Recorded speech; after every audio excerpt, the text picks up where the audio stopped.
Yes, my people. It's your boy Bejay. It's your boy Seb. And you're locked into another episode of Blocks to Bags, your show where we talk about everything entrepreneurship, creator, and tech. This week's episode, Seb, who do we have on the show? I know you did another episode and that they're going to be watching soon. We don't tell them too much about that. In this episode, we have the privilege of hosting Roie Samuel, a remarkable entrepreneur, an angel investor, a startup mentor. He's the CEO of Connected, a groundbreaking community growth platform for startup founders. Before Connected, he also was an exited founder. You sold your previous business for a couple of mil. You grew it to over 8 million users. It was in the ESports and media kind of industry. Hey, Backdrop. We're in the presence of a legend. Love that. He just even told us you're opening up a new office for Connected in Miami. You've grown it to how many staff now do you guys have? We're just shy of 100, so 95 now. Yeah. I like that. The second time we did the intro today and basically remembered it. So that's great. That's it. So look, there's a lot to talk about. I was kind of connected with you on LinkedIn and I've seen that you've done a couple of eps with mutual friends of ours and we're obviously connected, and I'm looking forward to going on your show. So if you're watching this, click here to watch the ep on his side. But you're clearly someone who's passionate about creating businesses, and you're someone who utilizes what I call special powers to make it happen. So I have ADHD. I noticed that you have ADHD too. I think a lot of entrepreneurs are on a spectrum of something because we're so obsessed with what we're trying to do. What are some things that you know now about your personality and the way you like to work that you wish you knew when you started working? Yeah, that's a great question. I didn't realize the ADHD thing. So what I'm about to say will probably be very true to you as well. But I didn't realize until about a year ago how the ADHD brain works, which is basically you've got the focus and the task parts of the brain. And in a healthy brain, they fire like this. In an ADHD brain, they fire together. And the way that we regulate those two modules of the brain is through dopamine. Right, so that's why ADHD and entrepreneurialism go hand in hand. Highest risk situations, highest dopamine, highest focus. So I was always doing many unhealthy things at an earlier age to get dopamine to focus. Quick wins, easy wins. Then when I realized, well, that's how my brain works, it's like, okay, cool, let's do exercise, let's do whatever it is that we need to do to get healthy dopamine. So from my perspective, understanding that has been a game changer. And how do you set your week up now as someone who's got near 100 staff working with him? You've got a show, you obviously know what you can and can't do, but like, how does that actually play into your week schedule, day-to-day shit? Yeah, so I'm super blessed to have an amazing team. Genuinely, like the people we have running Connected, alongside me are amazing. They're super experienced managers, which was key to be able to give me back some time myself. I think like the further you go in the founder journey, the more you realize it's about preserving your energy for the moments where you need to give that energy. So it could be like making a key hire. It could be like a really important sales pitch or investor pitch. And actually it's about trusting the people around you to manage everything on a day-to-day basis. Obviously bring the problems to you when they come up, but preserve your energy for when you need it the most. I love that. And you have your own podcast, Big Risk Energy, and I want to talk about risk. I'm a risk averse person. Yeah, I'm not. I am. That's a good mix. They call me Mr. Frugal Capital. Like, I like to keep things steady and safe, but that's because of my background, and I've realized I need to do a bit more unlearning. And I want you to talk about risk. What was the first risk that you took, and did it pay off? Wow, it's a great question. I mean, talking on the background side of things, so my dad was a failed entrepreneur. Okay. Right. So I was very used to what happens when entrepreneurialism doesn't work out. There were years, my mum was a primary school teacher, my dad was a failed entrepreneur. So there were years where we didn't have food, like we didn't have anything growing up. So it's a case of understanding actually from a very early age, like what that risk feels like when it goes wrong. So I think for me, my relationship with risk was quite normalized because it's like, you're just used to growing up around someone taking insane risks with your life. Yeah. And I was like, okay, cool. Well, I can take risks with my own life now. I think the first biggest risk I did was I dropped out for my master's. I worked, so nearly got kicked out of school at 15, got diagnosed with ADHD, got medicated, which allowed me to get through school and was quite good at school, but was basically wired out my brain and ADHD med. Yeah. Stopped taking the meds, which was probably a risk in itself, but realized I was losing like who I was taking the meds, and then dropped out of uni and started RealSport. So went well. That's a journey. And for me, like, as you think about what you know now, when you think about 2024, there's a lot of people who watch our show who are at different levels.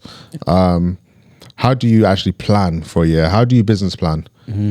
Because years ago, for example, I used to literally write the business plan documents and then park it away because that just doesn't work for me. Yeah. Then over time, I've made decks and then I've like broke it into OKRs. With our team, we do strategy away days every quarter. Nice. Sometimes we might need a top up because actually it's not enough. So we'll do like 2 back-to-back weekends just because you might start getting into conversation and actually need to sleep on it and come back to it. Yeah.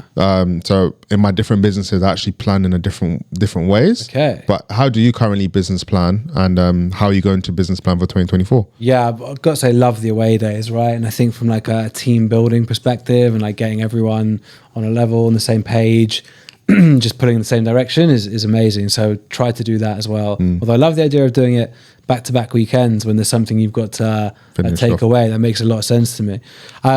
For me, OKRs have been super useful. We were just saying this before. I think at the early stage of business, when there's 15 of you, 20 of you, it's easy to stay focused because the flow of information is so strong. Yeah. Exactly that. But once you start getting to a bit of a bigger stage, OKRs is super important, especially when you have that like young, hungry team who want to make a name for themselves, make a difference for the business, when they have like 5-6 clear objectives to focus all that effort towards. Yeah. For me, that's been amazing. Love that. So no big business plan document. It's more OKRs. Yeah. And OKRs do you just have annual goals or do you have goals that are like 3 years ahead? Like how far does your planning go? We actually go quarterly. Yeah. Like we still were like in deep execution mode. Love that. So it's all about actually how we're going to move the needle in the next quarter, that we know where we want to get to in terms of like unlocking some new products or revenue streams, but we try to stay really focused on the here and now. Because I think with the rate, especially if you were planning like a 2-3 year plan, AI comes in, you're like, well, that's out the window. Do you know what I mean? Yeah. So for us, it's like, okay, we've got to stay super focused on the near term. Fantastic. Building your personal brand on LinkedIn. LinkedIn is a platform that a lot of people are jumping onto right now.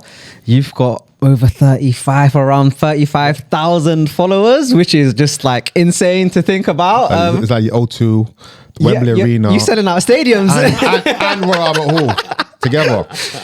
That's a tour. It is. Okay. What's the secret? Tell us. Kobe, do you want to jump in for this? Or, no, so I mean, obviously work with like an amazing team of people around us who, you know, create content and are, you know, amazing to bounce ideas off. But I think ultimately with all of these things, like you said before, everyone's an expert in their own right. Yeah. Right. And I genuinely believe that as well. You know, everyone's got that unlimited potential in themselves. So it's just about tapping into what you can authentically speak about. And even if your authentic version of yourself is, I know nothing, I'm trying to learn. Like I spoke to a guy earlier today who's in sort of prop tech space, and he was just like, I was just posting about my journey of learning about prop tech. 25,000 followers, you know, and it's just, and it's obviously not huge numbers, but like, I think that's what it is. It's just tapping into something which you can speak about at length and be authentic and passionate about it. Fantastic. And I saw a post that you did around founders and what founders kind of need to know. Like, what is like your founder toolkit going into 2024, considering the climate, fundraising climate, efficiency, that kind of thing? Certain channels are dying, certain channels are kind of growing. Like, what are like your top 3 things for founders in 2024 if you're to build that into some sort of like a toolkit? Yeah. I mean, it's a great question. I say that the first thing, again, goes back to what you said before, is focus on revenue. You know, it's so obvious to say, but if you're trying to be a venture-backed business, if you're trying to get to venture scale, you need to realize the realities is month-on-month growth, quarter-on-quarter growth. And if you're not getting that with what you're currently doing, pivot, switch. And use this learning. When you're pitching investors, you can say, look, that wasn't working. Now this is working, and watch us go. But you know what it's like. You work in VC. If you can't show that, then your growth profile is no longer fit for venture. In the most part. So I think it's just be coldly realistic with yourself about what you need to do to get to where you want to be. And it all starts with revenue. And if you're not driving those revenues, you need to hire someone new. Or what kind of things can you do? Like is it different experiments and different things that you can kind of switch up? Yeah, I mean, if you've built interesting technology, there's normally lots of different use cases. You just got to be smart about where you're trying to plug it. Most softwares can be tweaked to fit a lot of industries. But the other thing is, pre-sell it. Even if you haven't built it, even if you had made that pivot, sell it in, right? That's what great entrepreneurs do, is they'll make money where there is money to be made. So I think if you are focused on getting the revenue in, and don't never lie to customers, you know what I mean? But pre-sale, right? It's get them in, explain you're going to be building with them, sell it at a fraction of the price. But keep that going, build that pipeline, show to investors, show to partners that you know how to make money in your space. That's what everyone's looking to see. I love that.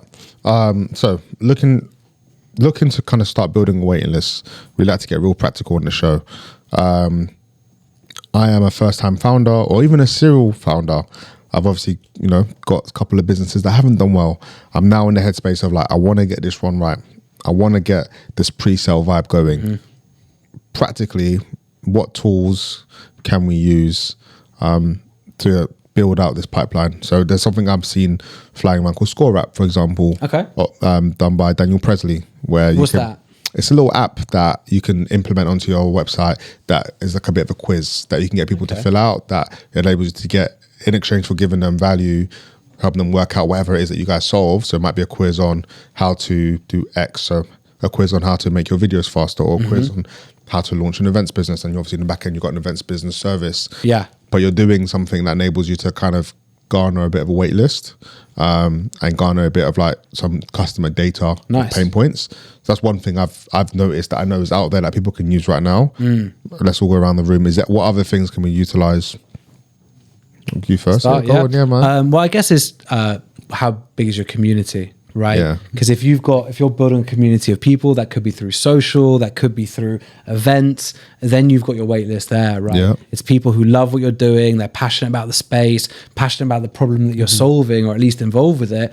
That's your wait list. So waitlist communities, same thing, right? Facebook groups, Instagram groups, LinkedIn groups. Where do these communities exist? Go meet them where they are, have those conversations, and start, building genuine connections with the people who are going to end up using your product or buying your product. But so I guess it depends on the B2B, B2C side. If it's on the B2B side, then it's going to be, just networking within organizations, start building those relationships, building those people. So on the B2C side, it's getting to those communities, getting to those groups, subreddits, Discord groups, like it's all there, right? Love that. 100%. And for me, in terms of building up that wait list, that hype kind of launch plan sort of thing, I am a digital marketer. I do have a digital marketing background, but this year I have seen the power of real life events and IRL. So one of the things that I might be looking to do would be to host an event and getting people to come down to the event. Non-committal, quite fun, but just a way for people to like connect and attach a vibe with your product or your company or your kind of offering. Something that we've kind of done with Blocks to Bags, not necessarily like it's a waiting list for a product, but it's a waiting list for a kind of community. Come through, come to the yacht in Cannes. Look at the vibe. That's a great pitch, yeah, exactly, isn't it? So for me, it's like in real life stuff and holding in real life sort of events and building like a community around that. Yeah, amazing. Now, we always talk about people being what makes things happen. You've worked with lots of different types of people. What, if you can tell us, obviously whatever boundaries you've got, but when have you got it wrong and how have you learned from it and improved yourself from it? Yeah. Happy to share war stories too. Yeah, of course. Well, this is all about transparency, right? Is it in terms of like getting hiring wrong? It could be hiring wrong or even just like management, because again, founders, you've just come out of a job and you've now got a business, or you've just come out of uni, you've got a business.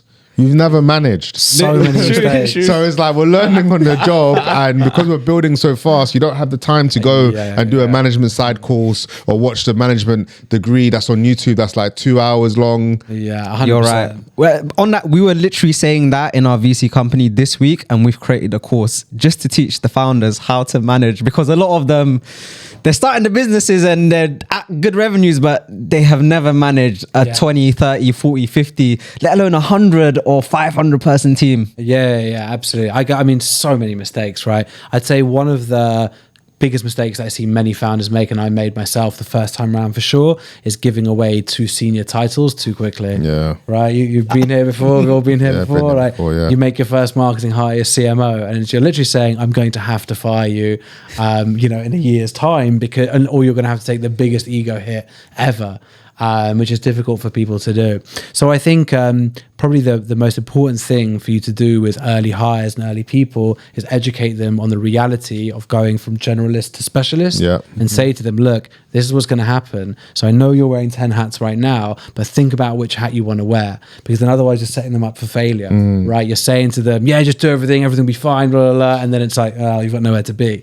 So as long as you're being transparent along the way, and then there's a next level, which is from, specialists to like leaders and like experienced people. So again, the longer that you can hold off giving away C-suite titles and make sure that you're giving amazing opportunities and paying people fairly. I so disagree with like startups that are like, yeah, after Series A, we'll pay you well.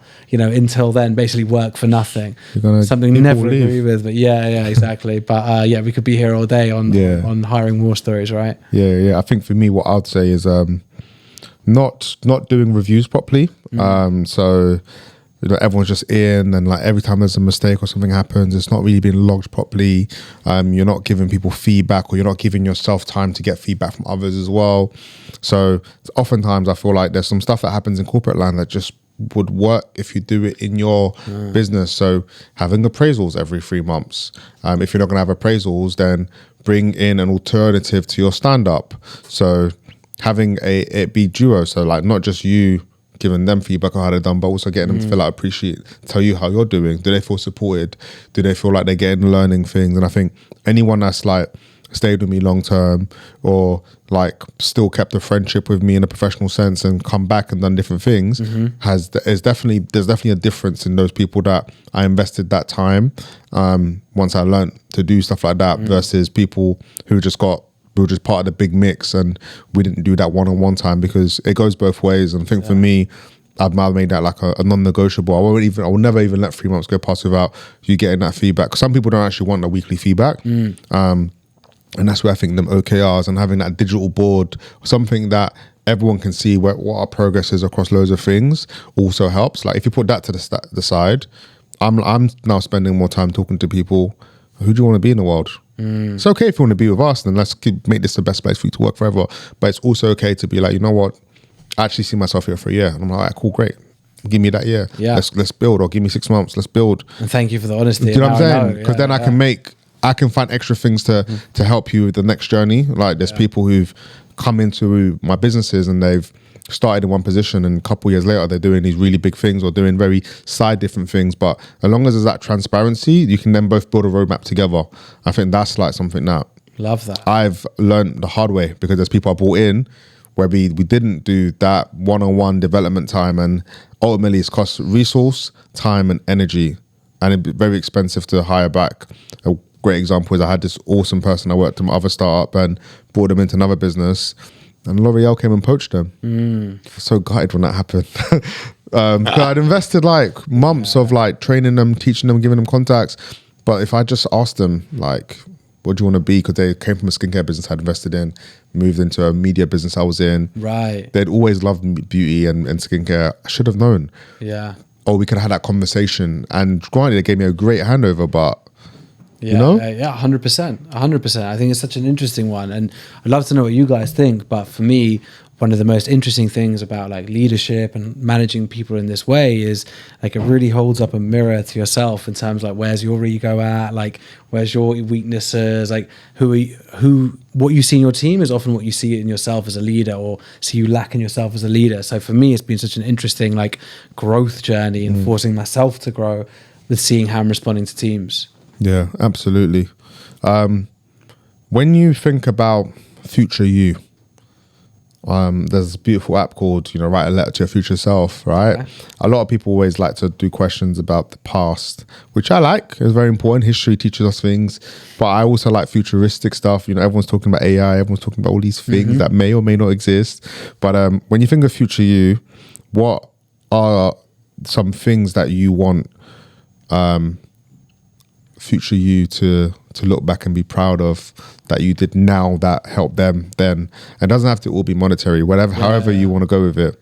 No, 100%. I think for me, like my purpose for sure at this stage is to make Connected as big as it can, so that the thing that I do after Connected, 6, 7, 8 years time, whoever, whenever that might be, has to be about helping people. Like what I'm doing now has to be a platform to allow me to help as many people as possible after this.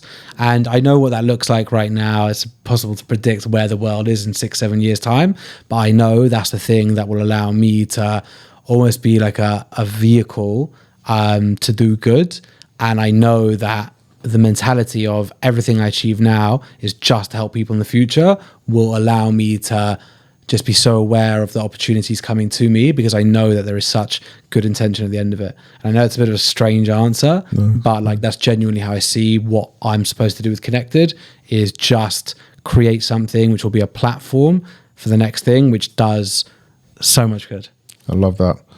Well, this is the Blocks to Bags episode, and I love that you mentioned about helping people. To help us wrap this episode, if you had to give someone on a block a 2 pence or a 1 pence on a mindset that they could get closer to getting a bag or the money or the UO, whatever you want to call it, but one solid brick that someone on a block can have to get to the bag, what would it be? I think it's realize that when you can control your thoughts, you can see the opportunities the world gives you. When we get caught up in our own thoughts in that way, that's when we start looking internal and we get our heads down. But if you can keep those thoughts away and keep your eyes open, see the world around you, like the opportunity is there. Love that. Guys, it has been Blocks to Bags. Thank you for tuning in. I'm your boy Bejay. I'm your boy Seb. Amazing. Thanks so much for having me, guys.